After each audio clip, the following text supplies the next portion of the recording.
Di usiaku yang ke-80 tahun, aku diusir putraku saat badai karena kebohongan yang diceritakan menantuku. Putraku berteriak, "Keluar dari rumahku. Aku tidak butuh ibu yang suka mencuri." Aku hanya berjalan pergi sambil menangis. 5 jam kemudian, polisi menelepon. Wajah putraku langsung pucat ketika. Sebelum mulai jangan lupa untuk menekan tombol like dan subscribe. Ikuti ceritaku sampai akhir dan komen dari mana kota tempat sahabat menonton agar aku bisa tahu sejauh mana ceritaku telah sampai. Malam itu hujan turun kencang sekali.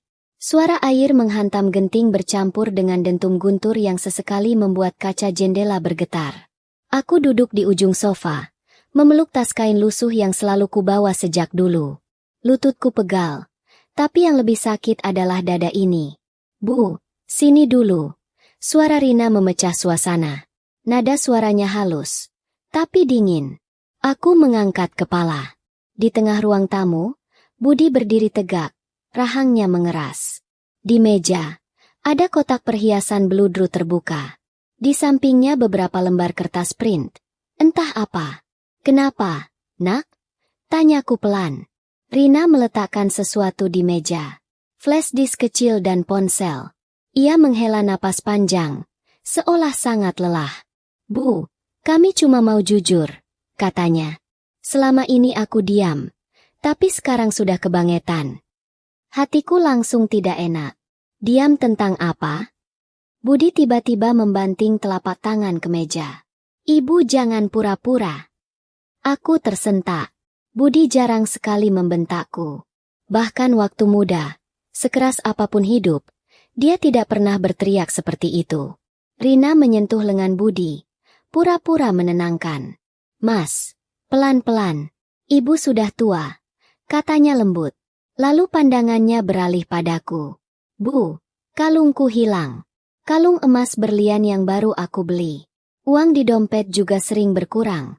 Dan kami punya bukti." Aku mengerutkan dahi. "Kalung? Uang?" "Ibu nggak ngerti, Rin. Ibu nggak pernah."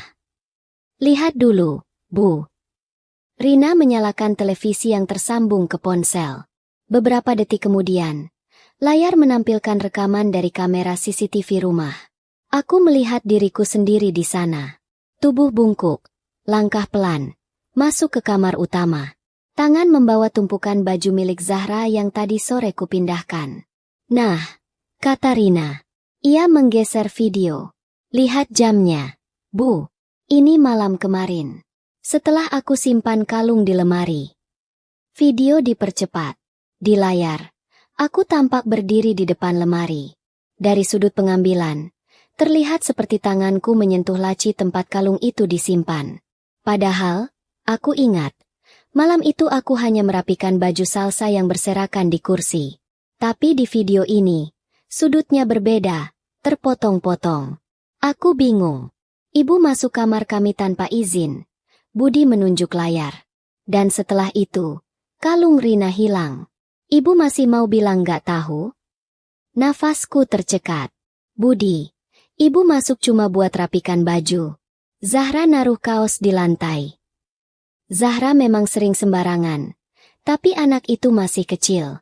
Aku biasa memunguti bajunya, mencium bau bedak yang menempel di kerah. Itu salah satu kebahagiaanku di rumah ini. "Ibu selalu punya alasan," potong Rina. Suaranya mulai naik. "Uang belanja sering kurang. Aku pikir aku salah hitung. Ternyata, ya gitu, Mas." Ia menatap Budi. Matanya berkaca-kaca. "Aku tuh sudah berusaha hormat sama ibu. Tapi kalau begini terus, kita bisa bangkrut, Mas." Salsa berdiri di tangga, memeluk pegangan. Wajahnya pucat. Farel di belakangnya, menatapku tajam tapi ragu. Zahra duduk di lantai dengan bonekanya. Belum paham apa yang terjadi, hanya melihat ke sana kemari. "Mas, tunjukkan yang tadi," kata Rina lagi. Budi mengambil kertas di meja. "Ini, Bu, mutasi rekening rumah. Ada transfer-transfer kecil ke rekening atas nama Tumina. Nomornya beda dengan yang biasanya ibu pakai." "Ini apa?" "Apa?" Aku mendekat, menyipitkan mata. Tulisan kecil-kecil itu menari di depanku. Nama, Tumina, memang tertera di situ. Nomor rekening asing yang tak pernah kuingat pernah punya. Ibu nggak punya rekening itu. Nak, suaraku bergetar. Ibu cuma punya buku tabungan lama. Itu pun jarang dipakai. Sudahlah, Bu. Budi memotong kasar. Semua data ada. Video ada. Mutasi ada. Masa ibu mau bilang ini semua bohong? Aku menatap anakku. Kulit wajahnya sudah mulai ada garis. Rambutnya sedikit menipis. Tapi di mataku, ia masih bocah kurus yang dulu kupapah ke sekolah dengan sandal putus. Dulu, setiap ia pulang menangis karena diejek teman. Aku yang pertama memeluk. Budi, kataku lirih. Ibu nggak tahu apa-apa soal kalung. Ibu nggak nyentuh uangmu. Ibu datang ke sini cuma pengen dekat sama kalian. Dekat sama cucu-cucu. Ibu nggak butuh hartamu. Rina mendecak pelan. Kalimat itu, Mas, ibu nggak butuh hartamu. Tapi tiap hari sindir soal rumah ini. Bilang, dulu tanah ini punya bapaknya Budi. Itu apa kalau bukan ngincar? Mas, jangan mau dimanipulasi rasa bersalah. Aku kaget. Aku cuma cerita masa lalu. Rin, tanah ini memang dulu dibeli bapakmu Budi dari hasil narik becak. Apa itu salah? Yang salah, Bu. Ibu pakai itu buat bikin Budi merasa hutang budi. Rina berdiri. Matanya merah. Sekarang aku dan anak-anakku yang tinggal di sini. Tapi ibu bertingkah seperti ini rumah ibu. Rina, jangan begitu. Aku masih berusaha tenang. Aku tidak pernah. Tumina. Suara Budi menggelegar. Semua orang terdiam. Ia tidak pernah memanggil namaku begitu. Biasanya selalu, Ibu. Aku tersentak. Nak. Cukup, katanya. Napasnya memburu. Aku capek. Dari kecil aku disuruh ngerti keadaan. Sekarang aku punya keluarga. Punya tanggung jawab. Kalau di rumahku sendiri aku harus waspada sama ibuku sendiri. Aku nggak sanggup. Salsa menutup mulut. Menahan tangis. Farel menunduk. Zahra menatap ayahnya. Bingung. Budi, jangan bilang begitu. Ibu cuma punya kamu. Kataku. Suaraku pecah. Budi menatapku lama. Lalu menunjuk pintu dengan tangan bergetar. Keluar dari rumahku. Aku tidak butuh ibu yang suka mencuri. Kalimat itu seperti pisau yang masuk pelan-pelan ke dadaku. Aku menatap wajahnya. Mencari sedikit saja keraguan. Tidak ada. Yang ada hanya marah, lelah, dan gengsi. Rina berdiri di sampingnya. Memeluk lengan suamiku. Mas, yakin? Katanya pelan. Tapi matanya menantangku. Aku menoleh ke atas. Salsa. Farel. Salsa meneteskan air mata. Nek. Suaranya pelan. Tapi Rina menyentak. Salsa. Jangan ikut campur. Kata Rina tajam. Ini urusan orang tua. Farel menghindari tatapanku. Maaf, Mbah. Cuma itu yang keluar. Zahra malah berlari ke arahku dan memeluk kakiku. Mbah jangan pergi. Katanya sambil menangis. Rina segera menariknya. Zahra. Kamu ikut mama. Anak kecil itu meronta. Tapi tubuhnya ringan. Kalah kuat.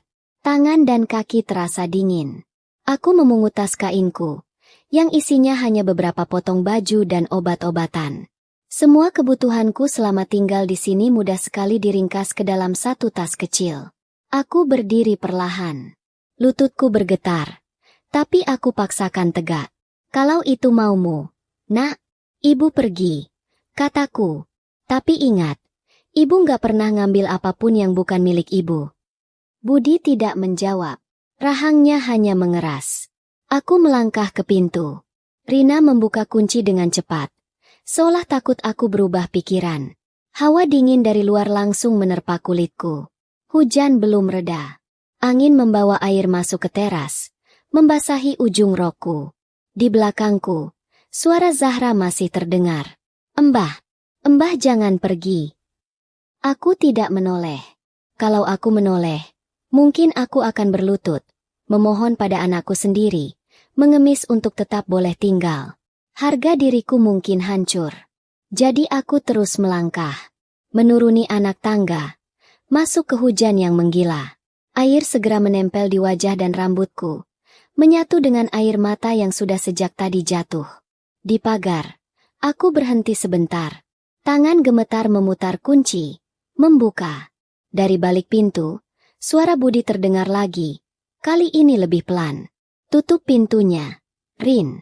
Biar cepat selesai. Aku keluar. Pagar menutup di belakangku dengan bunyi besi beradu yang keras. Jalanan licin. Lampu-lampu jalan memantulkan genangan air. Aku berjalan tanpa tahu mau kemana. Yang ku tahu cuma satu. Malam ini, di usia 80 tahun, aku baru saja diusir dari rumah anakku sendiri. Hujan menusuk kulitku seperti jarum-jarum kecil. Kakiku sudah basah sampai betis. Aku berjalan tanpa arah, hanya mengikuti trotoar yang licin. Lampu-lampu jalan memantul di genangan air, membuat semuanya terasa jauh dan dingin. Aku berhenti di depan halte kecil. Atapnya bocor di sana-sini, tapi setidaknya ada bangku. Aku duduk pelan, menurunkan tas kain ke pangkuan. Tanganku gemetaran, entah karena dingin atau karena kalimat Budi yang terus terngiang. Aku tidak butuh ibu yang suka mencuri. Aku memejamkan mata. Dulu, waktu ia masih kecil, ia selalu bilang, "Ibu jangan pergi, tunggu aku pulang sekolah." Sekarang, di usia 80 tahun, justru ia yang mengusirku pergi. Perutku perih. Sejak sore aku belum makan. Di saku, hanya ada uang pas untuk naik angkot sekali. Tapi aku tidak tahu harus naik kemana. Rumah siapa yang masih bisa kutuju? Saudara-saudara sudah lama sibuk dengan hidup masing-masing. Banyak yang bahkan tidak tahu aku sekarang tinggal di rumah Budi. Aku menarik napas panjang. Sudah, Mi. Jalan saja pelan-pelan. Yang penting malam ini selamat dulu. Gumamku sendiri. Saat itu aku belum tahu apa saja yang terjadi setelah aku menutup pagar. Baru belakangan aku mengerti bahwa malam itu, beberapa jam setelah aku pergi, masalahku tidak berhenti di pintu rumah. Masalahku justru masuk ke tempat yang lebih mengerikan, kantor polisi. Menurut cerita yang kemudian ku dengar, rumah Budi malam itu berubah sunyi setelah aku pergi. Rina membereskan meja dengan wajah tegang pura-pura sedih. Zahra masih menangis di kamar, dipeluk Salsa. Farel mengurung diri di kamarnya. Budi duduk sendirian di sofa. Televisi menyala, tapi ia tidak benar-benar menonton. Di kepalanya, bayangan wajahku waktu tadi berdiri di depan pintu tidak mau hilang. Ia meneguk air putih, mencoba menenangkan diri. Saat itulah telepon rumah berdering. "Pak Budi Hermawan?" Suara laki-laki dewasa di seberang. Tenang tapi resmi. "Iya, betul. Ini siapa?" "Saya Rahmat. Dari kepolisian sektor sini, Pak. Maaf mengganggu malam-malam. Apakah sekarang Bapak sedang di rumah?" Budi refleks melirik ke arah dapur, tempat Rina mondar-mandir. "Iya, Pak. Ada apa ya?" "Begini, Pak." Suara itu melanjutkan. "Siang tadi kami menerima laporan terkait dugaan pencurian perhiasan dan sejumlah uang. Nama pelapornya Ibu Rina Anggraini. Alamat sama dengan Bapak. Dalam laporan itu disebutkan bahwa pelakunya adalah kerabat dekat. Kami perlu memastikan beberapa keterangan." Budi menegang. "Pencurian? Kerabat dekat?" "Ya, Pak. Dalam berkas tertera nama lengkap. Tumina, tertulis sebagai ibu kandung Bapak." Katanya, saat nama itu diucapkan, wajah Budi langsung pucat. Seolah ada sesuatu yang benar-benar ditamparkan di depan wajahnya. Ia berdiri spontan, menjauh dari ruang tengah, menutup setengah pintu supaya anak-anak tidak dengar. "Jadi, ibu saya sekarang jadi tersangka?" Suaranya parau. "Saat ini baru terlapor, Pak. Namun bukti awal sudah ada, seperti rekaman kamera dan data rekening. Kami memerlukan keterangan Bapak sebagai keluarga dan pemilik rumah. Besok pagi, kalau memungkinkan, Bapak bisa datang ke kantor? Kalau Bapak menunda-nunda, Kami khawatir prosesnya terhambat. Budi mengangguk. Meski petugas di seberang tidak bisa melihat. Baik, Pak. Besok saya datang. Setelah menutup telepon, ia berdiri mematung. Rina masuk dari dapur, membawa gelas teh hangat. Mas, siapa? Tanyanya. Polisi. Jawab Budi pendek. Laporan kamu.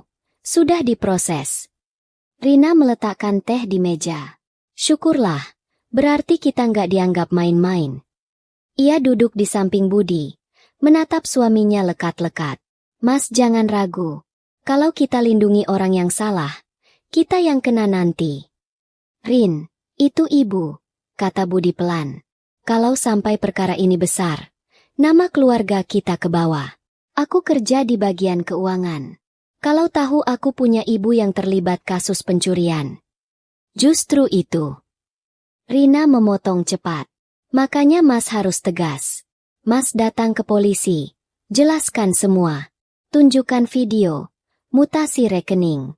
Biar mereka tahu kita nggak pernah melindungi pelaku.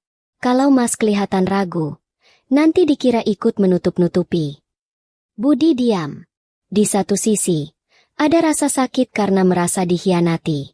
Ia sudah susah payah memenuhi kebutuhan rumah, menuruti permintaan Rina membeli kalung, memastikan anak-anak tidak kekurangan.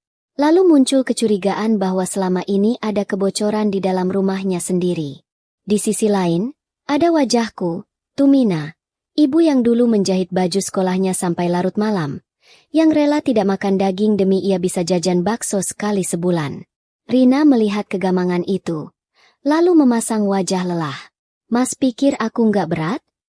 Aku ini menantu. Mas, aku juga nggak enak ribut sama mertua. Tapi kalau aku diam, apa jadinya? Uang hilang, perhiasan hilang. Rumah bisa terancam.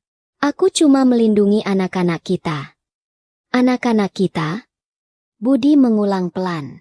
Ya, Salsa, Farel, Zahra. Mereka butuh makan, sekolah, masa depan. Mas mau mereka nanti diejek teman-temannya karena punya nenek pencuri? Mas mau karir Mas hancur karena dianggap tidak jujur? Budi menutup wajah dengan kedua tangan. Kalimat-kalimat Rina masuk seperti paku. Ada bagian yang ia tahu mungkin berlebihan, tapi ada juga bagian yang menyentuh rasa takut terdalamnya. Takut gagal sebagai kepala keluarga. Kita datang besok, Mas. Bisik Rina. Aku ikut. Aku jadi saksi. Kita bereskan ini. Kalau perlu, sekalian minta mereka proses cepat. Biar nggak berlarut-larut. Menurut cerita Salsa nanti, malam itu Budi hanya mengangguk pelan. Iya, besok kita ke kantor polisi. Katanya akhirnya. Keputusan itu, keputusan satu kalimat itu, jadi titik yang mengunci semuanya. Bukan lagi sekadar pertengkaran di ruang tamu. Bukan lagi sekadar pengusiran di malam hujan. Sejak Budi setuju datang sebagai saksi, namaku resmi masuk ke jalur perkara. Di halte, aku bersandar ke tiang. Dingin makin menusuk. Jaket tipis yang kupakai sudah basah. Sesekali ada angkot lewat. Tapi aku tidak mengangkat tangan. Kepalaku kosong. Hidupmu mau kau bawa kemana, Mi? Aku bertanya pada diri sendiri. Aku tidak tahu bahwa, di waktu yang hampir sama, namaku sedang disebut-sebut di telinga petugas polisi, dicatat di kertas laporan, diterjemahkan menjadi huruf-huruf kaku. Tumina, umur 80 tahun, terlapor. Yang ku tahu malam itu hanya satu. Aku sendirian. Dan untuk pertama kalinya setelah sekian puluh tahun menjadi ibu, aku merasa benar-benar tidak punya rumah lagi. Aku tidak tahu sudah berapa lama duduk di halte itu. Lututku mulai kebas. Punggung pegal. Hujan masih turun. Meski tidak segila tadi. Kadang mobil melintas.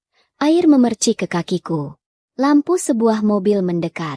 Aku agak menyipitkan mata karena silau. Tiba-tiba mobil itu berbelok terlalu dekat ke trotoar. Aku refleks berdiri, tapi telat. Ban depan mengerem mendadak. Air muncrat ke arahku. Ya Allah, teriakku pelan. Pintu mobil terbuka tergesa-gesa. Seorang laki-laki muda, mungkin 30-an, berlari keluar. Rambutnya agak panjang, basah, jaket tipis menempel di badan. Bu, ibu nggak apa-apa? Suaranya panik. Aku mengangkat tangan. Ibu nggak apa-apa. Nak, cuma kaget. Maaf banget, Bu. Jalan licin. Saya kira tadi kosong. Ia melihat ujung roku yang basah, lalu memandang wajahku yang pasti sudah berantakan. Ibu nunggu siapa di sini? Malam-malam, hujan begini. Aku tersenyum kecut.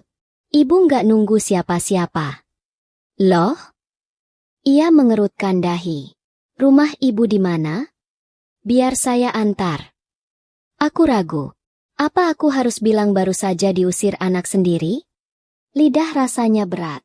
Rumah ibu, agak jauh, jawabku akhirnya. Ibu cuma mau istirahat sebentar di sini.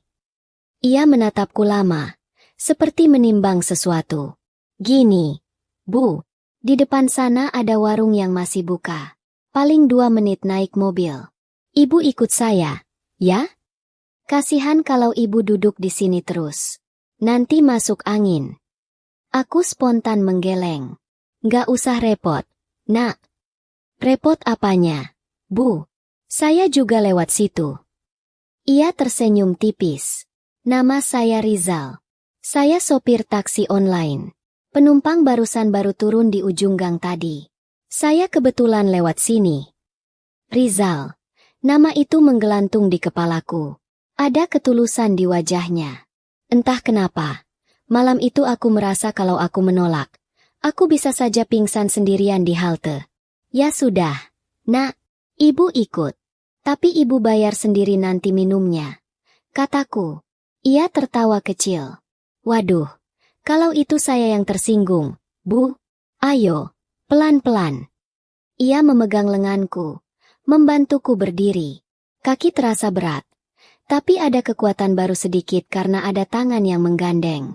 Warung itu kecil, sederhana, ada beberapa kursi plastik dan meja kayu. Di sudut, televisi kecil menyala tanpa ada yang benar-benar menonton. Bau mie rebus dan kopi hitam bercampur jadi satu. Rizal menarik kursi untukku. Bu, duduk sini. Saya pesenkan teh panas, ya? Aku mengangguk. Terima kasih, Nak. Di dalam warung hanya ada satu bapak-bapak yang sedang membaca koran. Kacamata digantung di ujung hidung. Wajahnya tirus, rambutnya memutih, mengenakan kaos oblong dan jaket tua. Ia melirik ke arahku sebentar, lalu menatap sekali lagi, kali ini lebih lama. Tumina? Suaranya pelan tapi jelas.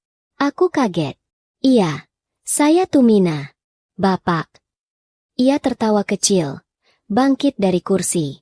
Walah, Bu, masak lupa? Saya Hadi. Dulu kita satu kampung di belakang pasar. Ingat? Saya yang sering bantu almarhum suami panjenengan narik gerobak kalau ban bocor. Aku membelalakan mata. Sekarang aku lihat lagi. Memang, garis wajahnya mengingatkanku pada dulu. Hadi, bocah kurus yang suka membantu bapak kalau gerobak sayur macet di tikungan. Ya Allah, Hadi. Tiba-tiba mataku panas lagi. Kamu sekarang juga sudah tua, ternyata. Kita sama-sama tua, Bu, katanya sambil tertawa. Duduk, duduk. Kok bisa panjenengan di sini malam-malam? Aku terdiam beberapa detik. Rizal datang membawa gelas teh panas. Ini, Bu. Terima kasih, Rizal, kataku. Lalu aku menatap Pak Hadi. Aku diusir dari rumah anakku. Mereka berdua saling pandang. Hujan di luar terdengar sayup-sayup. Di dalam warung, hanya suara sendok mengaduk gelas sebagai pengisi hening. Diusir? Pak Hadi bertanya pelan. Kenapa, Bu? Aku menarik napas dalam-dalam. Lalu, dengan suara terputus-putus, ku ceritakan dari awal. Kalung hilang, rekaman kamera, mutasi rekening atas namaku, kata-kata Rina, teriakan Budi. Sampai kalimat terakhir yang ia lontarkan, aku tidak butuh ibu yang suka mencuri. Saat selesai bercerita, aku menyekam mata dengan ujung baju. Teh di hadapanku sudah tidak terlalu panas, tapi aku belum menyentuhnya. Rizal menghela napas panjang. Nggak masuk akal, Bu. Nenek umur 80 tahun disangka main rekening segala macam. HP nenek aja mungkin susah pakai. Aku mengangkat bahu. Entah. Nak, zaman sekarang orang bisa percaya apa saja kalau dikasih bukti di layar. Pak Hadi bersandar. Anak panjenengan itu Budi, kan? Budi Hermawan? Yang dulu saya lihat lulus kuliah. Panjenengan bangga sekali itu. Iya, jawabku lirih. Pak Hadi mengangguk pelan. Saya nggak mau jelek-jelekin anak orang, Bu. Tapi, kalau sampai berani nurunin panjenengan ke jalan begini gara-gara kalung dan mutasi rekening, berarti ada yang nggak beres. Rizal menyahut. Yang nggak beres mungkin istrinya, Pak. Menantu. Ya, Bu? Aku tidak menjawab. Rasanya berat sekali menyebut nama Rina. Saya punya satu kamar kosong di kontrakan, kata Pak Hadi pelan. Di belakang warung ini. Kalau panjenengan nggak ada tempat, nginep dulu di sana. Nanti urusan anak bisa dipikir besok. Tangisku hampir pecah lagi. Aku nggak mau merepotkan, Di. Repot gimana, Bu? Saya ini juga hidup sendiri sekarang. Anak saya cuma Rizal ini. Kerja narik mobil seharian. Kamar kosong cuma diisi angin. Kalau panjenengan mau, saya malah senang. Rizal mengangguk setuju. Iya, Bu. Kontrakan memang sederhana, tapi aman. Nanti saya bantu ambilkan barang kalau masih ada yang tertinggal di rumah anak sampean. Aku terdiam lama. Malam ini aku sudah kehilangan rumah. Tiba-tiba ada tawaran tempat singgah. Mungkin ini yang disebut pertolongan yang datang lewat orang. Baiklah, kataku pelan. Kalau begitu, Ibu ikut dulu. Nanti kalau merepotkan, bilang saja, ya. Pak Hadi tersenyum. Merepotkan itu kalau ada utang gak dibayar, Bu. Kalau cuma numpang tidur, itu namanya silaturahmi. Kontrakan Pak Hadi kecil, tapi hangat. Dindingnya catnya agak mengelupas, tapi bersih. Di kamar kosong, ada kasur tipis, bantal, dan lemari tua. Saat aku duduk di tepi kasur, pintu kamar depan terbuka. Seorang wanita muda membawa beberapa map dan tas kain. Wajahnya lelah tapi matanya tajam. Pak Hadi, maaf saya telat. Tadi Oh, maaf, saya nggak tahu ada tamu. Katanya berhenti ketika melihatku. Oh, ini Erika, kata Pak Hadi. Anak kos di kamar depan. Dia kerja di kantor hukum. Ya, Rek? Perempuan itu tersenyum sopan. Iya, Pak. Saya Erika Karlina. Aku mengangguk. Saya Tumina. Bu Tumina ini, baru saja diusir anaknya. Jelas Pak Hadi singkat. Ada urusan fitnah-fitnah gitu. Saya pikir, siapa tahu Erika bisa kasih saran. Erika menatapku lebih serius. Fitnah? Soal apa, Bu? Aku ragu. Tapi melihat mata Erika yang lurus, aku memberanikan diri bercerita lagi. Kali ini lebih pelan, lebih hati-hati. Tentang dugaan pencurian, rekaman kamera, rekening atas namaku. Di tengah ceritaku, Erika beberapa kali mengerutkan dahi. Setelah selesai, ia duduk di kursi kecil di sudut kamar. Bu, katanya, suaranya tegas tapi lembut. Menurut saya, ini bukan sekadar salah paham keluarga. Ini sudah masuk urusan hukum. Kalau benar ada rekening pakai nama ibu tanpa seizin ibu, itu bisa jadi pemalsuan data. Kalau rekaman kamera dipotong, itu juga bisa dipermasalahkan. Aku orang tua, Nak, jawabku pelan. Aku nggak ngerti hukum. Aku cuma takut. Kalau polisi datang, aku bisa apa? Erika menatapku lama. Ibu mau diam saja? Terima dicap pencuri sampai meninggal? Nanti nama ibu jadi bahan omongan tetangga, cucu-cucu ibu malu, dan orang yang benar-benar jahat tertawa. Kata-katanya menancap. Aku memandang kedua tanganku. Keriput, penuh garis. Tapi masih bisa kugenggam kuat. Aku, capek, kataku. Tapi aku juga nggak terima. Aku nggak pernah mengajarkan anakku mencuri. Masa aku mau disebut pencuri di akhir hidup? Nah, itu. Erika mengangguk. Kalau ibu mau, saya bisa bantu. Saya memang masih muda, tapi saya pengacara. Saya biasa tangani kasus pro bono, kasus orang-orang yang gak punya uang banyak. Kita lihat dulu dokumennya. Kita cari apa yang ganjil. Tapi satu syaratnya. Apa? Tanyaku. Ibu harus mau melawan, katanya tegas. Bukan marah, tapi melawan dengan cara yang benar. Siap. Aku menarik napas panjang. Wajah Budi terbayang. Juga wajah cucu-cucuku. Kalau aku diam, aku mungkin akan mati pelan-pelan membawa nama buruk. Kalau aku melawan, mungkin aku akan sakit, lelah, tapi setidaknya ada harapan. Baik, nak, kataku akhirnya. Kalau kau siap bantu orang tua seperti aku siap. Aku nggak mau mati sambil dicap pencuri. Erika tersenyum kecil. Kalau begitu, mulai besok, Bu, kita bukan cuma korban. Kita pejuang. Pagi itu udara masih lembab oleh sisa hujan malam. Di teras kontrakan, aku duduk dengan dada berat. Erika berdiri di depan pintu, memegang map coklat. Bu, kita harus ke kantor polisi hari ini, katanya. Nama ibu sudah masuk dalam laporan. Kalau aku nggak datang, tanyaku. Tambah jelek di mata mereka, jawabnya. Lebih baik kita tunjukkan ibu kooperatif. Pak Hadi menyodorkan teh panas. Saya ikut, Bu. Biar kalau ibu pusing, ada yang jagain. Aku mengangguk pelan. Baiklah, kita pergi. Kantor polisi itu ramai motor di halamannya. Ketika mobil Rizal berhenti, lututku mendadak lemas. Erika menggandeng lenganku.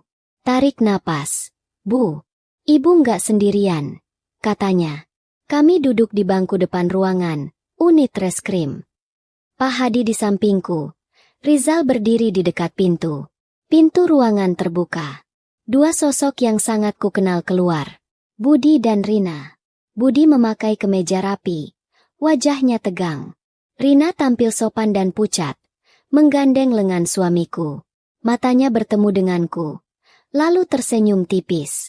Oh, ibu datang juga, katanya datar.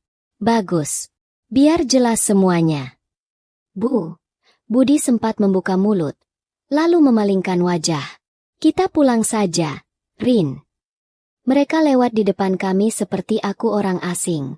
Tidak lama kemudian, seorang polisi perempuan memanggil, Ibu Tumina? Silakan masuk. Di dalam, seorang polisi pria sekitar 50-an duduk di belakang meja. Di papan namanya tertulis, Rahmat. Silakan duduk, Bu. Ibu ditemani siapa? Tanyanya. Ini pengacara saya, Erika Karlina. Ini Pak Hadi, teman lama. Kataku pelan. Pak Rahmat mengangguk. Baik. Bu Tumina, saya jelaskan dulu. Ibu dilaporkan atas dugaan penggelapan perhiasan dan pencurian uang di rumah anak ibu. Pelapor Ibu Rina, menantu ibu. Pak Budi tadi sudah kami periksa sebagai saksi. Kata, penggelapan, menusuk telingaku. Tanganku refleks menggenggam ujung rok. Di sini kami tidak langsung memvonis. Lanjutnya, kami kumpulkan fakta. Ibu cukup jujur. Setuju? Saya akan bicara apa adanya, Pak. Jawabku. Seorang polisi muda di sampingnya siap menulis. Erika duduk condong ke depan. Pertama soal rekaman CCTV. Kata Pak Rahmat. Dalam rekaman, ibu masuk kamar pelapor malam sebelum kalung dinyatakan hilang. Ibu bisa jelaskan? Malam itu Zahra naruh bajunya berantakan di kursi. Jawabku. Saya masuk buat rapikan. Saya tidak tahu soal kalung. Saya bahkan gak tahu di laci mana dia simpan. Jadi ibu masuk kamar tanpa izin? Tanya polisi muda itu. Selama ini saya bebas keluar masuk, kataku. Saya tinggal di rumah itu. Bantu jaga cucu. Gak ada yang melarang. Baik. Ujar Pak Rahmat sambil mencatat. Lalu soal mutasi rekening. Ini fotokopinya. Ia mendorong beberapa lembar. Tulisan kecil-kecil menari di depan mataku. Erika segera mengambilnya. Saya baca dulu, Pak. Beberapa kali ada transfer ke rekening atas nama Tumina. Jelas Pak Rahmat. Nomornya berbeda dengan rekening lama Ibu. Ibu pernah membuka rekening baru? Aku menggeleng. Tidak pernah, Pak. Ke bank saja jarang. Kalau ada uang, saya simpan di celengan atau buku tabungan lama. Jadi Ibu tidak kenal nomor rekening ini? Tidak kenal. Erika menyela. Pak, nanti kami minta salinan resmi data ini. Kami akan cek ke bank. Apakah benar Ibu membuka rekening itu atau ada pihak lain yang memakai nama beliau? Pak Rahmat mengangguk singkat. Silakan, nanti lewat prosedur. Tapi selama belum ada hasil, kami tetap memakai data yang ada. Pertanyaan berlanjut. Mereka menanyakan sejak kapan aku tinggal di rumah Budi. Pernahkah aku bertengkar dengan Rina? Pernahkah aku bicara soal rumah? Bu, tanya Pak Rahmat akhirnya. Apakah Ibu pernah bilang Ibu berhak atas rumah itu? Misalnya, rumah ini dulu tanah bapakmu. Aku berhak, seperti itu? Aku terdiam. Aku ingat beberapa kali bercerita tentang almarhum suamiku yang banting tulang membeli tanah. Saya pernah cerita begitu. Jawabku pelan. Tapi itu cerita masa lalu. Saya kangen suami saya. Saya bangga pernah susah. Saya tidak pernah ancam mau ambil rumah. Saya tua. Pak, mau apa saya dengan rumah besar? Ruangan hening sejenak. Pak Rahmat menutup berkas. Baik, Bu. Untuk sementara, dari hasil pemeriksaan dan bukti awal, kami menaikkan status Ibu dari terlapor menjadi tersangka. Proses masih jalan. Belum berarti Ibu pasti bersalah. Ibu masih punya hak membela diri. Kata, tersangka, seperti batu dijatuhkan ke dadaku. Artinya, saya dianggap pencuri? Tanyaku lirih. Artinya fokus penyidikan ke Ibu dulu. Ia mencoba hati-hati. Di pengadilan nanti yang memutus. Aku menunduk. Kepala ringan. Mata panas. Erika memegang lenganku. Bu, tarik napas, katanya pelan. Ini terdengar menakutkan, tapi justru di sini kita mulai melawan. Jangan menyerah. Aku mengangguk, walau air mata sudah jatuh. Di lorong, beberapa orang menunggu giliran. Saat aku melintas, dua ibu-ibu berbisik sambil melirik. Itu ya, nenek yang mencuri kalung menantunya? Suara salah satu terdengar jelas. Aku pura-pura tidak dengar. Pak Hadi menepuk pundakku. Sabar. Bu, orang gampang ngomong. Katanya, Rizal membuka pintu mobil. Dalam perjalanan pulang, aku hanya menatap keluar. Di usia 80 tahun, aku bukan cuma diusir dari rumah. Sekarang namaku juga ada di berkas polisi sebagai tersangka. Di mata orang-orang, dan di mata anakku sendiri, aku harus membuktikan dulu bahwa aku tidak jahat. Beberapa hari setelah pemeriksaan di kantor polisi, tubuhku terasa semakin berat. Kepala sering pusing. Napas cepat. Tapi Erika tidak memberi aku waktu untuk tenggelam dalam rasa kasihan pada diri sendiri. Bu, saya sudah minta rekaman CCTV asli ke polisi. Katanya suatu sore di ruang tengah kontrakan. Yang mereka punya cuma salinan dari Rina. Katanya rekaman mentah ada di rumah Budi. Waktu saya minta, Rina menolak dengan alasan privasi. Berarti cuma dari mereka satu-satunya? Tanyaku. Iya, itu yang bikin saya curiga, jawab Erika. Kalau orang yakin benar, biasanya justru senang kalau semua diperiksa. Aku menatap meja, memikirkan wajah Rina. Dia pintar bicara. Dari awal aku sudah kalah. Belum tentu, kata Erika. Sekarang zaman serba tersimpan. Kamera, telepon, penyimpanan awan. Kalau ada yang diubah, selalu ada jejak. Saya cuma butuh pintu yang sedikit terbuka. Aku tidak mengerti soal penyimpanan awan, tapi aku percaya Erika. Di usia segini, yang bisa kulakukan hanya satu, bertahan supaya aku masih hidup saat kebenaran muncul. Belakangan, aku baru tahu apa yang terjadi di rumah Budi waktu itu. Salsa duduk di ujung tempat tidur, memeluk bantal. Wajahnya pucat karena kurang tidur. Sejak aku pergi, rumah itu terasa kosong, meski orang-orang di dalamnya masih lengkap. Masih kepikiran nenek? Tanya Budi suatu malam, masuk ke kamar anak sulungnya. Salsa mengangguk pelan. Ayah yakin nenek mencuri? Budi menghela napas. Ayah nggak tahu. Ayah cuma lihat apa yang ditunjukkan ibumu. Video itu. Salsa ragu. Aku merasa aneh. Kenapa aneh? Budi menatapnya. Kenapa cuma ada bagian nenek masuk kamar? Kenapa nggak ditunjukkan dari awal? Dari waktu mama simpan kalung, misalnya, kata Salsa. Budi terdiam. Tanya ibu kamu. Ayah cuma lihat juga dari situ. Ayah pernah lihat nenek ambil uang? Pertanyaan itu menghantam. Budi memejamkan mata sebentar. Nggak pernah, katanya jujur. Tapi uang memang sering kurang. Berarti ayah cuma, percaya? Suara Salsa pelan. Sudah malam. Tidur. Potong Budi. Menghindar. Ia berdiri dan keluar. Meninggalkan anaknya dengan kepala penuh tanda tanya. Di kamar lain, Farel duduk di depan komputer. Kaca matanya melorot sedikit. Di layar, tampilan kamera rumah muncul. Ia pernah memperbaiki laptop Rina. Waktu itu ia lihat sekilas ada folder bernama Rekaman Rumah. Saat kejadian, folder itu menghilang. Sekarang ia mencoba mencari lewat cara lain. Kalau kamera ini pakai penyimpanan awan, harusnya ada cadangan. Gumamnya. Jari-jarinya lincah di keyboard. Ia membuka pengaturan, menemukan nama pengguna, mencoba beberapa kata sandi yang biasa dipakai Rina. 2 kali gagal. Kali ketiga berhasil. Muncul daftar rekaman beberapa hari ke belakang. Farel menahan napas dan mencari tanggal yang sama dengan malam ketika kalung dinyatakan hilang. Ini dia. Ia klik. Rekaman penuh mulai dari sore sampai malam. Berbeda dengan potongan pendek yang pernah ditunjukkan Rina. Di sana terlihat jelas. Rina masuk kamar, membawa kotak perhiasan, membuka laci, mengeluarkan kalung, memasukkannya ke tas kecil. Setelah itu, ia menutup laci, menaruh kotak di posisi seolah belum disentuh, lalu keluar. Beberapa menit kemudian barulah aku masuk, membawa tumpukan baju Zahra, merapikan kursi, menata baju di lemari samping. Tidak ada adegan aku membuka laci kalung, apalagi memasukkan sesuatu ke saku.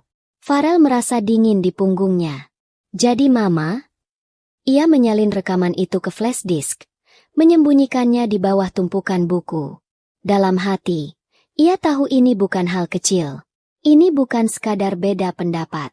Ini bukti bahwa ibunya sendiri berbohong.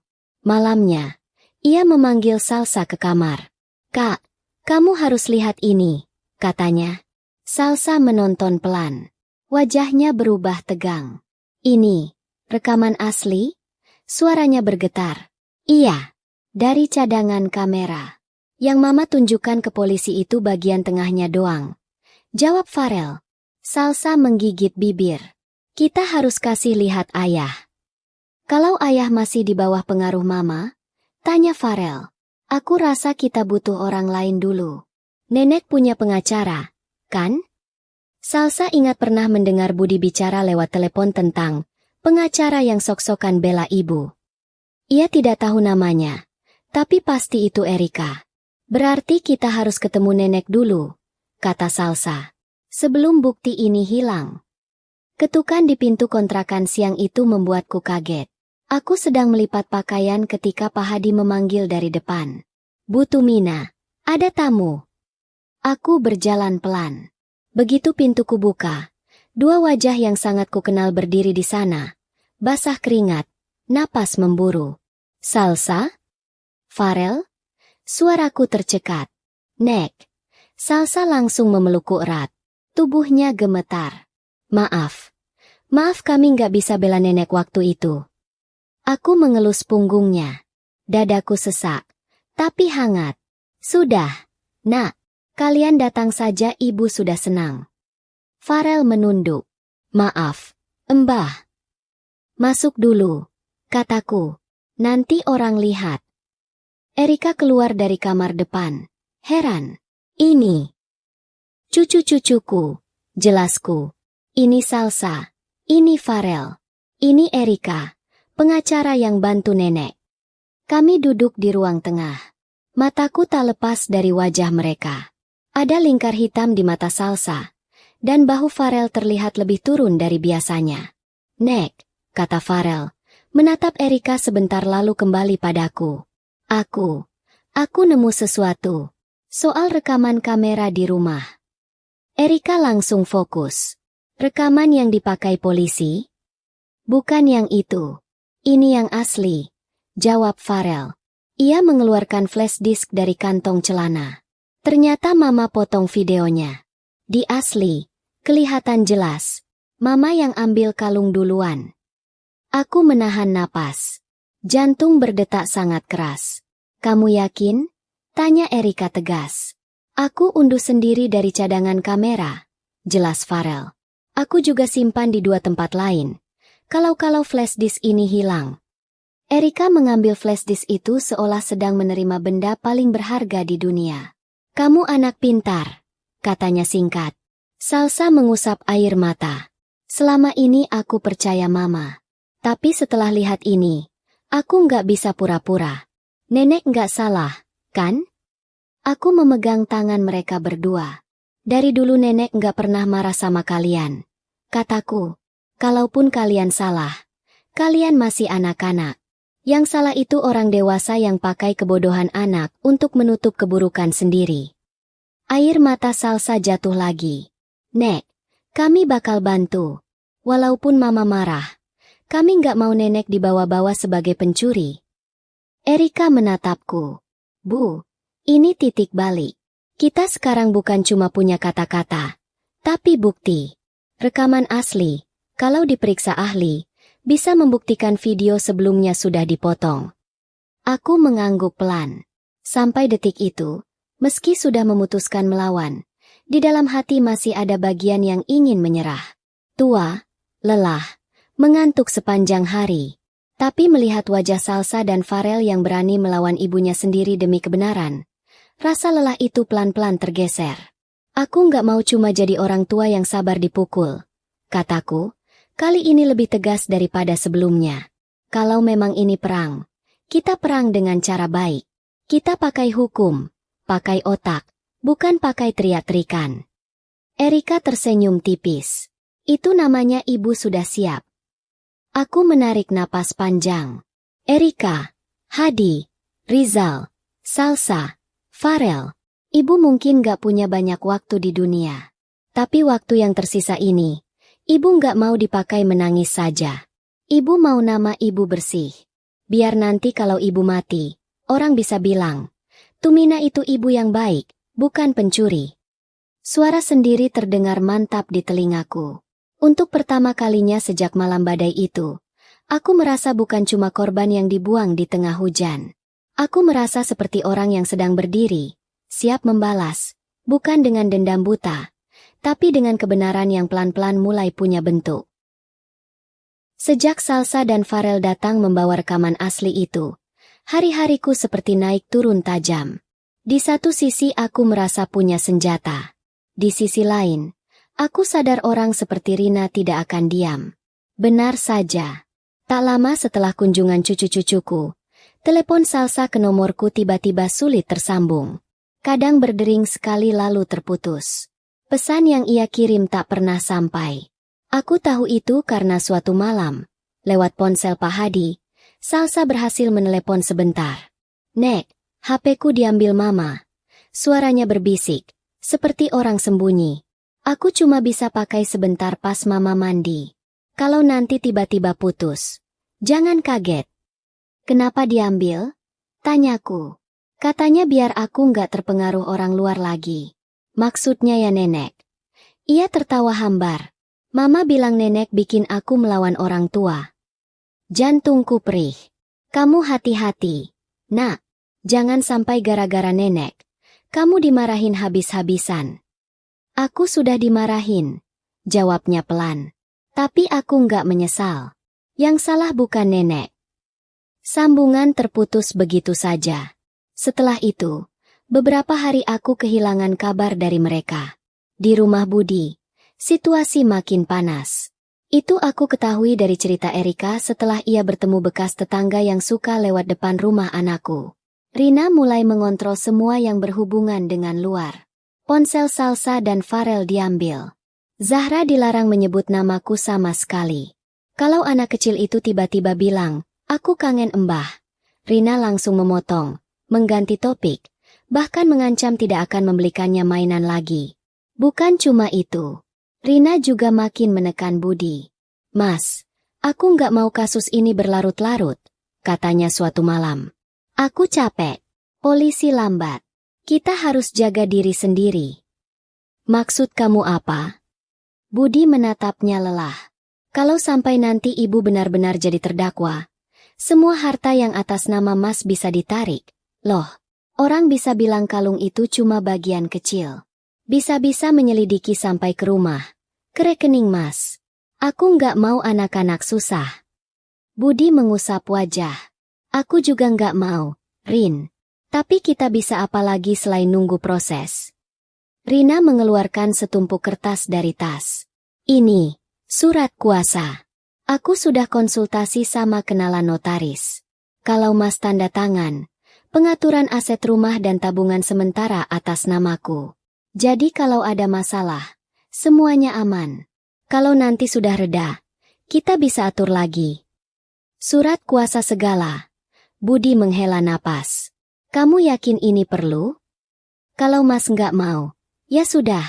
Kalau nanti rumah ini disita atau jadi jaminan, jangan salahkan aku," kata Rina. Nada suaranya mulai tajam. "Aku cuma usaha melindungi keluarga.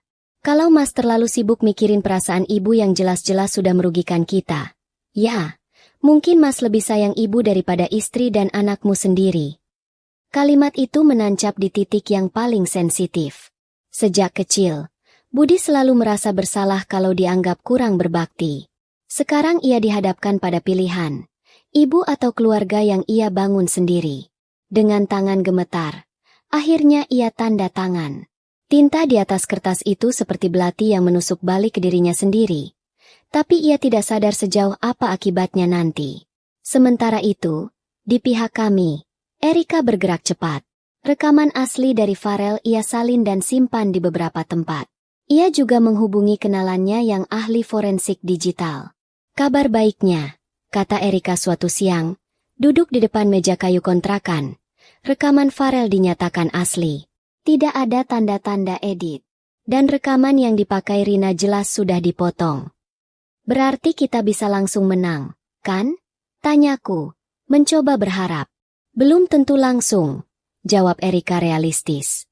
"Tapi ini bekal kuat untuk sidang nanti. Saya juga sudah ajukan permohonan agar status ibu ditangguhkan sambil menunggu proses lanjutan. Saya minta ibu tidak diperlakukan seperti kriminal, karena bukti baru menunjukkan ada kejanggalan." "Jawaban hakim bagaimana?" Pak Hadi bertanya. Erika menghela napas. "Ditolak. Mereka bilang proses masih di tahap penyidikan, belum masuk pengadilan. Status tersangka tetap. Bahkan ada data baru yang masuk dari pihak Rina." Aku menegang. "Data baru apa lagi?" Erika menatapku lekat. "Ada transaksi transfer baru dari rekening atas nama Tumina ke seseorang di luar kota. Jumlahnya lumayan besar. Seolah-olah sampai sekarang, ibu masih bermain pakai rekening itu." Aku spontan memegang dada. "Tapi aku di sini saja terus. Keluar paling ke warung, ke kantor polisi sama kamu. Rekening itu saja aku nggak tahu bentuknya." "Nah, itu masalahnya," kata Erika. "Orang yang membuka rekening atas nama ibu masih memakainya sekarang. Mereka sengaja membuat gerakan baru supaya kasus ibu kelihatan makin parah." Kepalaku berputar. Dunia serasa melayang. "Bu, duduk dulu," kata Rizal, sigap memegang bahuku. Aku kembali ke kursi. Napas terasa pendek. "Ini artinya mereka nggak cuma mau memfitnah sekali, Bu," lanjut Erika. "Mereka mau ibu terlihat seperti pelaku berulang-ulang. Supaya nanti kalau kita bilang, ini semua rekayasa, orang nggak langsung percaya." Aku memejamkan mata. Orang sejahat apa yang sanggup lakukan ini sama orang tua? Tak ada yang menjawab. Udara di ruang itu berat. Malamnya, aku tidak bisa tidur. Setiap kali memejamkan mata, yang kulihat wajah-wajah orang di kantor polisi, ibu-ibu yang berbisik, tatapan dingin Rina, tanda tangan Budi di kertas yang entah apa isinya. Aku bangun untuk ke kamar mandi, tapi begitu berdiri, pandangan mendadak gelap. Kaki seperti tidak menapak. Aku hanya sempat berpegangan pada tembok sebelum semuanya hilang. Saat sadar, aku sudah berbaring di kasur. Kepala terasa berat, mulut pahit. Bu, pelan-pelan. Suara Pak Hadi terdengar cemas. Tadi ibu jatuh pingsan di depan kamar mandi. Erika duduk di sampingku. Wajahnya pucat. Tekanan darah ibu naik. Mungkin karena pikiran. Kalau begini terus, kesehatan ibu yang hancur duluan. Aku menatap langit-langit. Mungkin memang sudah waktunya aku berhenti, kataku pelan. Capek. Rek. Dari muda aku sudah capek. Narik gerobak sama suami. Dagang jajanan. Besarin anak. Aku pikir tua nanti bisa santai main dengan cucu. Ternyata malah begini. Kalau ibu berhenti sekarang, semua kerja keras kita sia-sia. Erika menahan suaranya agar tidak bergetar. Nama ibu tetap tercatat sebagai tersangka. Rina bebas tertawa. Anak ibu, tidak pernah belajar apa itu tanggung jawab. Aku menoleh pelan. Aku takut mati dengan nama jelek. Tapi aku juga takut mati di ruang sidang. Jatuh di depan orang banyak. Kita nggak mau ibu mati, kata Rizal cepat. Belum. Kalau ibu nggak kuat berdiri, kita pakai kursi roda. Kalau ibu nggak kuat bicara lama, Erika yang bicara. Tapi ibu jangan menyerah. Kalau ibu saja menyerah, kami yang muda ini harus belajar apa? Kalimat itu menamparku lebih keras daripada fitnah Rina. Mereka, yang bukan darah dagingku, mau berdiri di sisiku. Sementara anakku sendiri memilih percaya pada orang lain. Aku menutup wajah dengan tangan. Tangis datang pelan-pelan, bukan lagi tangis marah, tapi tangis orang yang merasa sangat kecil di tengah badai. Kalau nanti aku kalah, kalian jangan salahkan diri sendiri, kataku di sela isak. Tapi kalau nanti kita menang, aku cuma minta satu. Jangan biarkan Budi tenggelam dalam rasa malu. Kalau dia mau berubah, jangan tutup pintu. Erika mengangguk.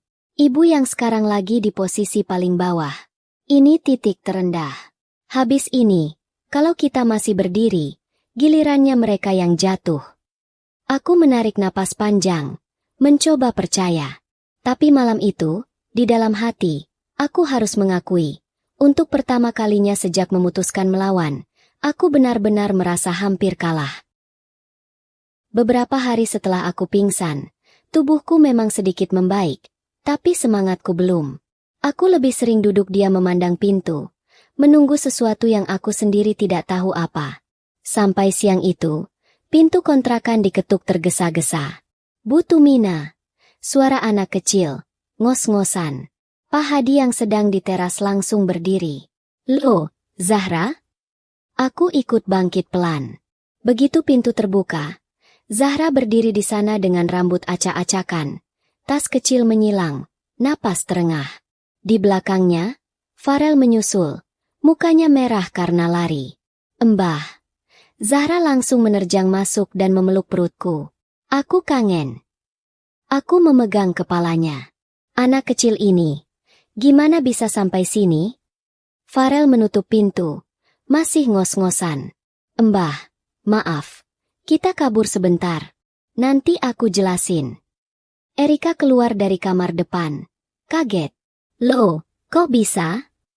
Mama lagi keluar, ikut arisan. Jawab Farel cepat. Tadi Zahra nangis bilang kangen nenek. Terus, ada sesuatu yang harus nenek dan Mbak Erika lihat. Aku menatap wajahnya serius. Ada apa lagi, Rel? Nenek sudah lelah dengan kejutan. Ini kejutan yang bagus, Embah. Insya Allah, katanya.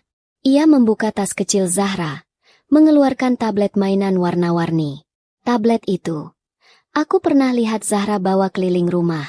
Kukira cuma permainan gambar. Ini tablet yang papa belikan buat Zahra. Ada fitur rekam suara, jelas Farel. Beberapa hari lalu, Zahra main sendiri di dekat kamar mama. Pintu sedikit kebuka. Zahra. Zahra pencet tombol bulat. Potong Zahra bangga. Soalnya seru. Bunyi merah-merah gitu. Farel mengangguk. Ternyata, tanpa sengaja, dia merekam percakapan mama dengan seseorang lewat telepon. Erika mendekat. Kamu sudah dengar? Iya. Waktu itu aku cuma cek karena memori tablet hampir penuh. Aku kaget. Jawabnya. Aku nggak bawa filenya keluar dulu. Takut mama curiga. Baru tadi pagi aku berhasil kirim ke email aku diam-diam sebelum kabur. Boleh kita dengar? Tanyaku. Farel menyalakan tablet, membuka berkas rekaman. Suara berderak sebentar. Lalu jelas suara Rina terdengar. Iya, yang penting nenek itu segera divonis. Kalau sudah, rumah ini resmi aman di tangan kita. Suara laki-laki di seberang samar-samar bertanya sesuatu. Rina tertawa pendek. Kamu tenang aja. Suamiku nurut. Surat kuasa sudah aku pegang. Anak-anak? Ah, paling nangis sebentar. Lama-lama lupa sama nenek Kre itu. Dadaku seperti disayat. Kata, nenek Kre, menusuk lebih dalam daripada tuduhan mencuri. Erika mengepalkan tangan. Ini jelas-jelas pengakuan niat jahat, katanya. Dia ngomong sendiri, butuh vonis supaya rumah aman di tangan mereka. Masih ada lagi, kata Farel. Tengah-tengah dia bilang. Rekaman berlanjut. Iya, soal rekening itu, sudah kok, atas nama dia. Tapi yang pakai aku. Kalau ketahuan, paling-paling yang disorot nenek itu lagi. Sudah tua, nggak bakal ada yang bela. Aku memejamkan mata. Ada bagian di dalam diriku yang ingin menjerit. Tapi tubuh ini terlalu capek. Zahra dengar mama ngomong jelek tentang Mbah. Kata Zahra pelan. Makanya Zahra nggak mau mama marahin Mbah terus. Aku memeluknya erat. Anak sekecil ini malah jadi saksi hal-hal yang seharusnya tidak ia dengar. Erika berdiri, berjalan mondar-mandir pendek. Bu, ini besar, katanya. Rekaman ini, digabung dengan CCTV asli dan data rekening, bisa mengubah posisi ibu total. Kita bukan cuma membela, tapi bisa berbalik menjerat Rina. Pak Hadi mengangguk. Tuhan masih kasih jalan, Bu. Lewat cucu kecil panjenengan. Aku mengusap kepala Zahra. Terima kasih, Nak. Kamu sudah nolong Mbah. Padahal kamu nggak ngerti apa-apa. Aku cuma tahu Mbah baik, katanya polos. Mbah suka beliin cilok. Semua tertawa kecil meski suasananya tegang. Sore itu, Erika pergi ke kantor polisi membawa salinan rekaman. Ia minta ditemui langsung oleh Pak Rahmat. Belakangan, ia cerita padaku apa yang terjadi. Pak, saya bawa bukti baru, kata Erika di ruangannya. Rekaman suara pelapor. Pak Rahmat memasang wajah netral. Ibu Erika, kami tidak bisa sembarang menerima rekaman. Bisa saja ini hasil editan. Silakan periksa keaslian, jawab Erika tenang. Tapi tolong dengarkan dulu isinya. Ini menyangkut niat jahat pelapor. Ia mengakui sendiri memakai rekening atas nama Butumina, dan menyebut perlu vonis untuk menguasai rumah. Pak Rahmat akhirnya mendengar. Tidak banyak ekspresi yang muncul di wajahnya. Tapi setelah rekaman selesai, ia menyandarkan tubuh. Jujur, dari awal saya sudah merasa ada yang janggal, katanya kemudian. Apalagi waktu kami cek, ada kasus lama di kota lain yang mirip, dan ada nama yang hampir sama dengan Ibu Rina di sana. Pola rekeningnya juga mirip. Artinya? Tanya Erika. Artinya, saya akan ajukan ini ke atasan dan ke jaksa, jawabnya. Status perkara Butumina harus ditinjau ulang. Dan kami perlu mempertimbangkan memeriksa Ibu Rina sebagai terlapor baru untuk pemalsuan data dan lain-lain. Ketika Erika menyampaikan itu padaku malamnya, aku hanya bisa mengangguk pelan. Ada api kecil yang menyala lagi di dalam dada. Jadi sekarang, mereka yang akan diperiksa? Tanyaku. Belum langsung, kata Erika jujur. Proses hukum itu lambat. Tapi kita sudah punya jalan. Dan sidang pertama sudah dijadwalkan. Di sana kita akan buka semua. Sidang. Dadaku berdebar. Aku harus datang. Menurutku, iya, jawab Erika. Ini hidup ibu. Nama ibu. Kehadiran ibu di ruang sidang penting. Bukan cuma untuk pengadilan, tapi untuk anak dan cucu-cucu ibu. Mereka harus lihat ibu berdiri, bukan bersembunyi. Aku melihat tanganku sendiri yang keriput. Kalau aku jatuh di sana, kalau ibu jatuh, akan ada orang yang memegang, kata Erika. Kita bisa minta kursi roda. Ibu nggak perlu berdiri lama. Bicara pun bisa singkat. Sisanya biar saya dan bukti-buktinya yang bekerja. Pak Hadi menimpali. Bu, dulu waktu panjenengan dan almarhum suami dorong gerobak sayur sampai malam, panjenengan sanggup. Masa sekarang duduk di kursi roda di ruang sidang saja nggak sanggup? Aku tertawa kecil. Pahit. Waktu itu umur saya belum 80. Tapi hati panjenengan masih sama. Katanya mantap. Keras kalau menyangkut anak. Aku terdiam lama. Di kepala, wajah-wajah itu muncul. Budi yang memalingkan muka di kantor polisi.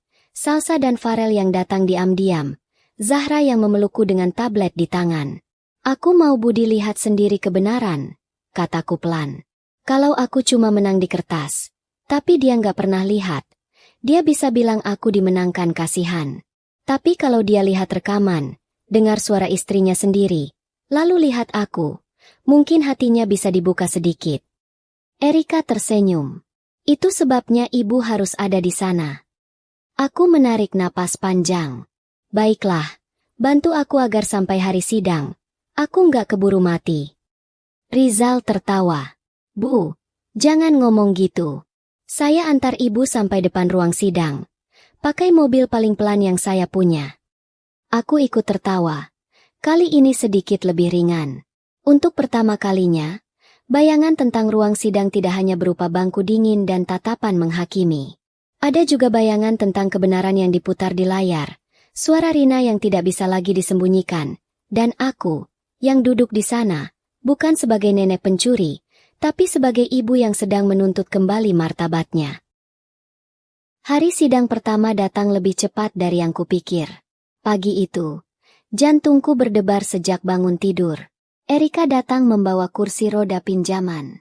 Bu, kita pakai ini saja, ya? Biar ibu nggak capek jalan jauh. Katanya, aku masih bisa jalan. Jawabku, gengsi. Bisa, tapi nggak perlu maksa. Sahutnya lembut. Tenaga ibu dipakai buat nanti di dalam, bukan di parkiran. Akhirnya aku menurut. Rizal mendorong kursi roda pelan. Pak Hadi berjalan di sampingku. Di dadaku, doa bercampur dengan takut. Halaman pengadilan penuh orang. Aku sempat lihat beberapa wartawan berdiri dengan kamera. Aku menunduk. Tidak mau wajahku nanti berseliweran di berita sebagai nenek tersangka pencuri. Di depan ruang sidang, aku melihat sosok yang sangat kukenal berdiri kaku. Budi. Ia memakai kemeja putih dan celana kain. Di sebelahnya, Rina berpakaian rapi dengan jilbab rapi dan tas mahal. Wajahnya diatur sedih, seperti korban besar. Di belakang mereka, Salsa, Farel, dan Zahra duduk berderet, wajah tegang. Mata Budi sempat bertemu mataku. Refleks. Ia menunduk. Rina hanya melirik cepat. Lalu memalingkan muka. Bu, jangan fokus ke mereka dulu, bisik Erika. Fokus ke napas ibu. Tarik pelan. Buang pelan. Kami masuk. Ruang sidang dingin oleh pendingin ruangan. Bangku-bangku kayu berjejer. Hakim sudah duduk di depan, bersama panitera dan jaksa. Aku ditempatkan di barisan depan, di sisi terdakwa. Kursi roda dikunci. Tanganku otomatis menggenggam tas kain kecilku. Sidang dibuka. Nama lengkapku dipanggil. Terdakwa Tumina. Kata itu menusuk. Tapi aku mengangkat dagu sedikit. Kalau aku menunduk terus, aku akan hancur sendiri. Jaksa mulai membacakan dakwaan. Penggelapan, pencurian, kerugian materi. Kata-kata hukum berputar di udara. Aku tidak paham semua, tapi intinya jelas. Di atas kertas, aku masih dianggap pelaku. Giliran Rina bersaksi. Ia berdiri di tengah ruangan, bersumpah di depan Al-Quran, lalu mulai bercerita. Yang mulia, saya ini cuma ibu rumah tangga biasa, katanya. Suaranya dibuat bergetar. Saya hormat sekali sama ibu mertua saya. Saya anggap beliau orang tua saya sendiri. Tapi beberapa bulan terakhir, saya lihat banyak kejanggalan. Uang belanja sering hilang, perhiasan saya lenyap, dan, ia mengusap mata dengan tisu. Saya sampai harus melaporkan mertua saya sendiri. Berat sekali, Yang Mulia. Aku melihat hakim mengangguk pelan, mencatat sesuatu. Rina melanjutkan, menata cerita seolah semua yang ia lakukan adalah pengorbanan.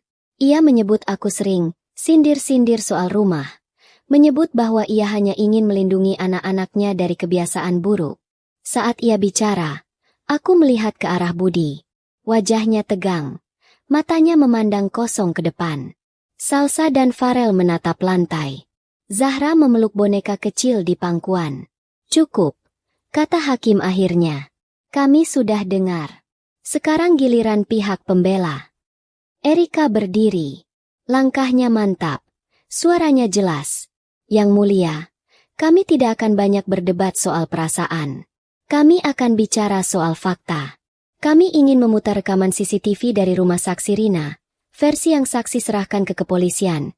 Lalu kami bandingkan dengan rekaman asli dari penyimpanan cadangan kamera yang sama. Hakim mengangkat alis. Rekaman asli? Betul. Yang Mulia. Diperoleh dari akun yang terhubung dengan kamera, diunduh oleh cucu terdakwa, Farel, yang kebetulan mengerti teknologi. Rekaman ini sudah diperiksa ahli forensik digital dan dinyatakan asli tanpa edit. Hakim mengangguk pada petugas. Layar besar di depan dinyalakan. Lampu ruangan sedikit diredupkan. Pertama, rekaman versi Rina diputar. Sesuai yang pernah kulihat, aku masuk kamar, bergerak di dekat lemari. Potongan singkat, tanpa konteks. Sekarang, tolong putar versi asli, kata Erika. Video kedua diputar. Semua orang menahan napas.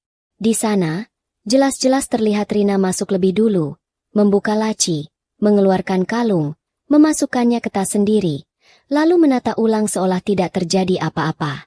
Setelah ia keluar, barulah aku masuk, merapikan baju cucu, tidak menyentuh laci kalung sama sekali. Dari bangku pengunjung terdengar bisik-bisik. Rina memucat. Bibirnya bergetar. Ini pasti tipuan, serunya. Video ini sudah diatur. Yang Mulia, potong Erika tenang. Ahli digital yang kami hadirkan bisa menjelaskan bahwa video kedua bukan editan. Justru video pertama yang terbukti dipotong-potong. Ahli itu maju, menjelaskan dengan istilah sederhana. Hakim mendengarkan serius. Jaksa pun mulai mengernyitkan dahi.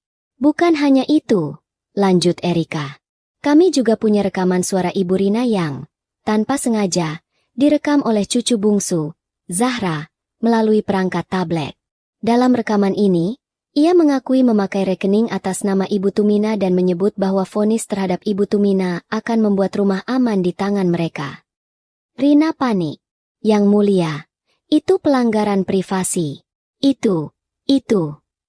Tolong tenang, saksi, tegur hakim.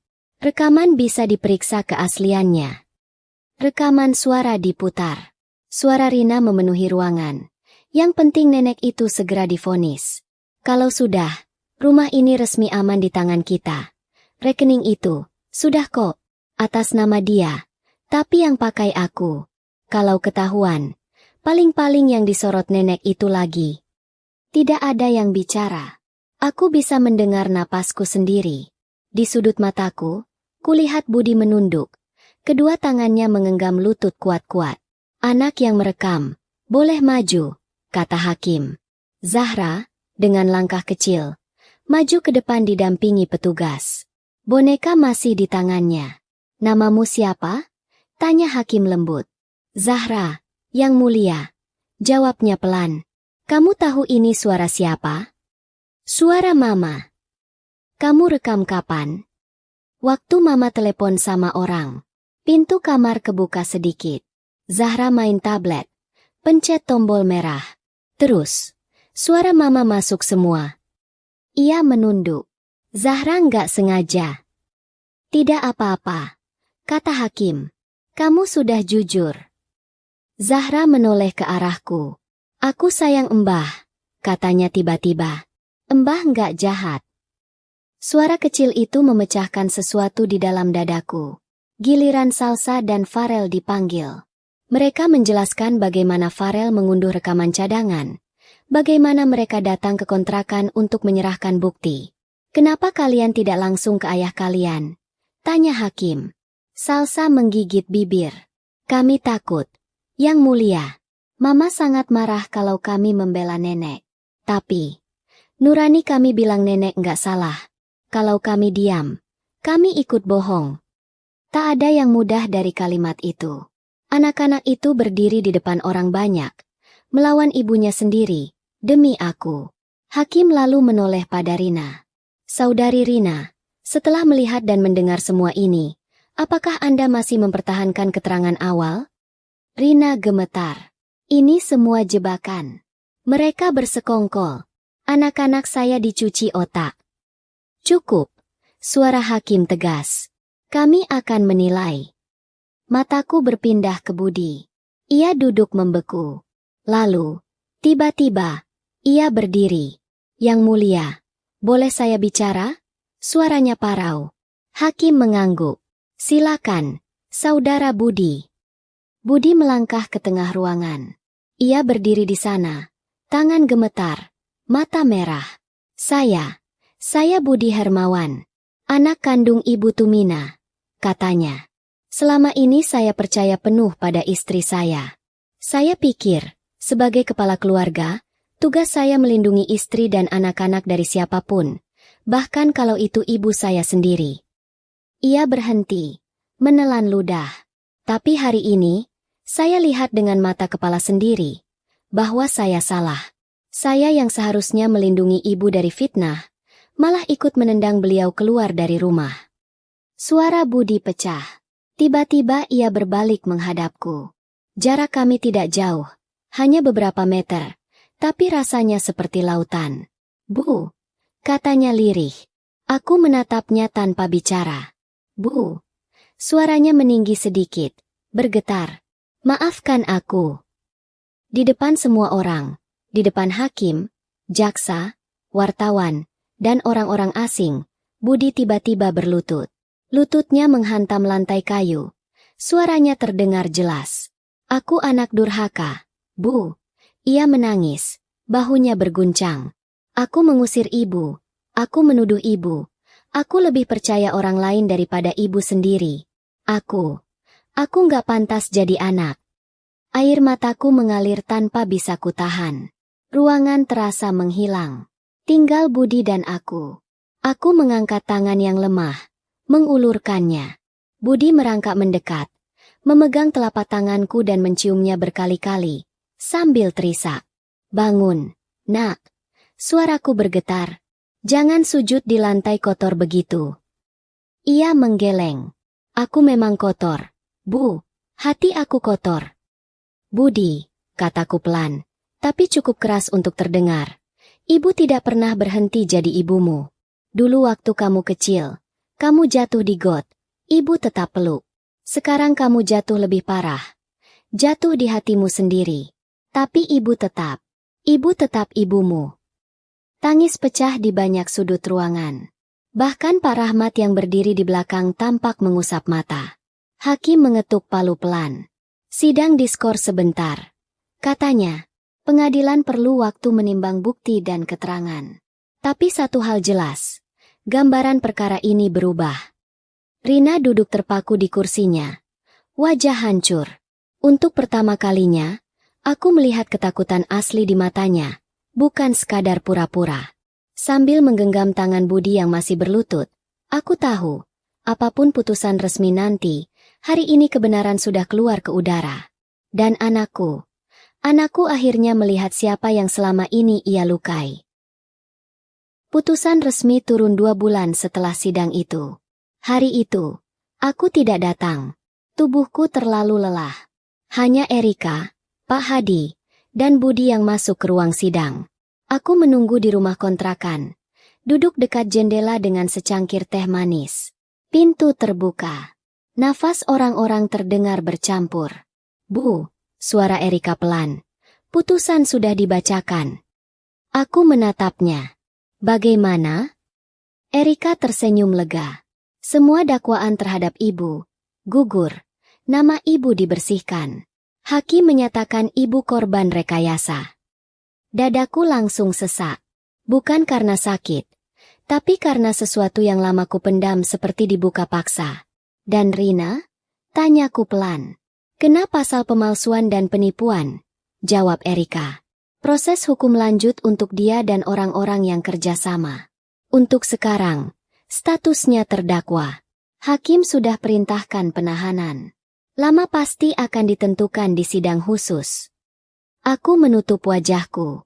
Air mata jatuh satu-satu. Bukan bahagia berlebihan. Bukan juga senang melihat Rina jatuh. Rasanya lebih seperti lepas. Seperti ada batu besar yang akhirnya diangkat dari dadaku. Di belakang Erika, Budi berdiri. Wajahnya tampak lebih tua dari 2 bulan lalu. Mata cekung, bahu turun. Ibu. Suaranya lirih. Nama ibu. Sudah bersih. Aku menatapnya lama. Bagus. Kataku pelan. Berarti cucu-cucuku nggak perlu jalan sambil nunduk lagi. Ia turun berlutut di hadapanku. Sama seperti di ruang sidang. Tapi kali ini tanpa penonton. Bu, aku tahu putusan hakim gak bisa hapus apa yang sudah aku lakukan, katanya. Aku tetap anak yang ngusir ibunya sendiri di malam hujan. Aku tetap orang yang tanda tangan surat kuasa sampai hampir bikin rumah ini tergadai. Tapi, izinkan aku pelan-pelan, menebus. Aku menghela napas panjang. Berdiri. Budi, kamu kepala keluarga, bukan anak kecil. Ia berdiri pelan. Matanya tetap merah. Mulai sekarang, kamu gak usah sibuk bilang mau menebus, kataku. Kamu tunjukkan saja lewat cara kamu hidup. Cara kamu minta maaf ke anak-anakmu. Cara kamu bertindak kalau suatu hari ada orang lain yang diperlakukan gak adil di depan matamu. Budi mengangguk cepat. Aku janji, Bu. Beberapa minggu setelah putusan itu, hidup kami pelan-pelan berubah bentuk. Dari sebagian uang ganti rugi dan bantuan yang diusahakan Erika lewat lembaga bantuan hukum, ditambah tabungan kecil Pak Hadi dan sedikit uang dari Budi, aku bisa membeli rumah kecil di pinggir kota. Sederhana, 1 lantai, 2 kamar, ada halaman sempit di depan yang bisa kutanami cabai dan bunga. Ini rumahmu, Bu, kata Budi waktu pertama kali mengantarku ke sana. Atas nama ibu, bukan atas nama siapa-siapa. Aku menatap tembok yang masih bau cat. Aku nggak pernah minta rumah dari kamu, kataku. Aku tahu, jawabnya. Ini bukan hadiah. Ini cuma usaha kecil untuk memperbaiki sesuatu yang sudah aku hancurkan. Aku mengusap tembok. Rasanya aneh punya rumah lagi di usia tua. Bukan rumah besar, bukan di kompleks mewah, tapi di sini aku tidak menumpang. Tidak ada yang bisa mengusirku dengan kalimat, keluar dari rumahku. Pak Hadi dan Rizal membantu memindahkan barang-barang. Erika ikut menata rak, menempelkan jadwal minum obat di dinding. Salsa, Farel, dan Zahra datang tiap akhir pekan. Zahra langsung berlari ke halaman. Mbah, aku boleh tanam bunga di sini?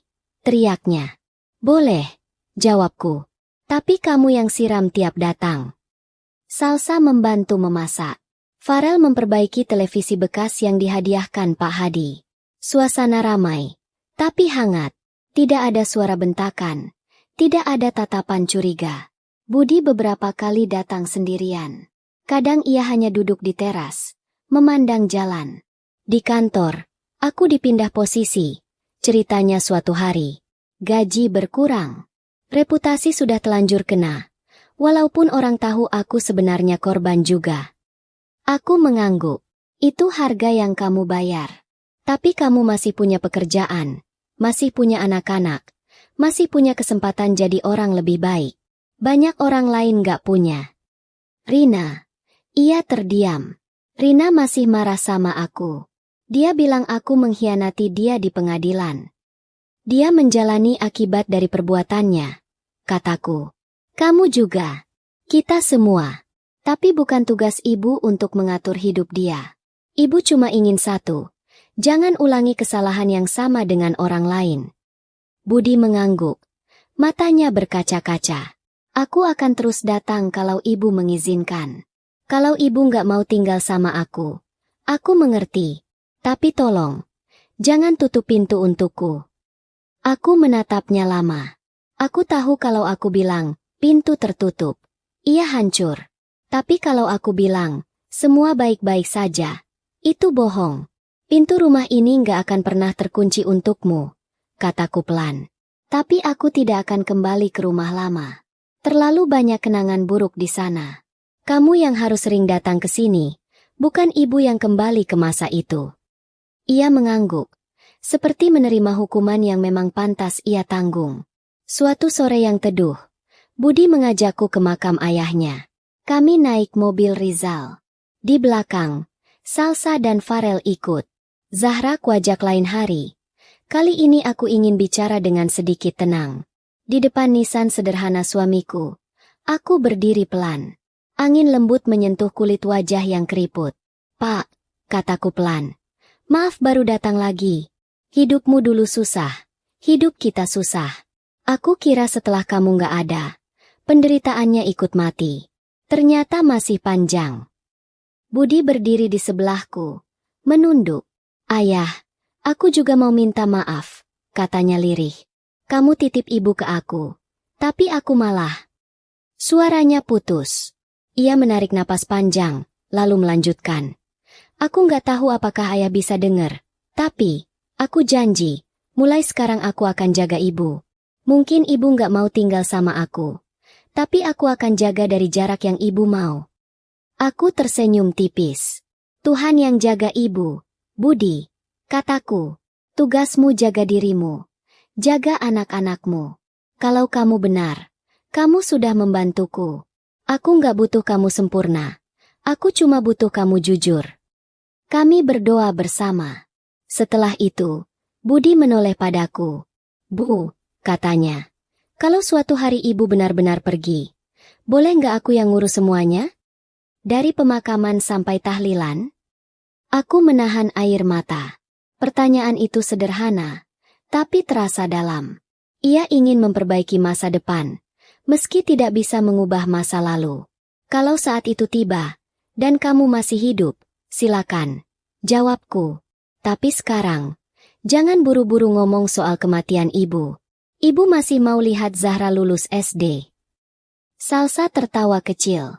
Farel tersenyum. Dalam perjalanan pulang, aku bersandar di jok mobil. Di luar, langit sore berwarna lembut. Bukan badai, bukan juga terik menyilaukan. Tenang saja. Malam badai ketika aku diusir dari rumah anakku adalah hari ketika aku pikir hidupku selesai. Ternyata itu hanya belokan tajam. Di balik hujan, ada orang-orang yang tak punya hubungan darah tapi rela memegang tanganku. Ada cucu-cucu yang berani melawan ketidakadilan. Ada anak yang jatuh sangat dalam, lalu pelan-pelan belajar berdiri lagi. Dan aku, nenek tua yang katanya kere, pencuri, beban. Ternyata masih bisa duduk di teras rumah kecil, memandangi tanaman cabai, menunggu suara kecil Zahra berteriak dari ujung jalan. Mbah, aku datang.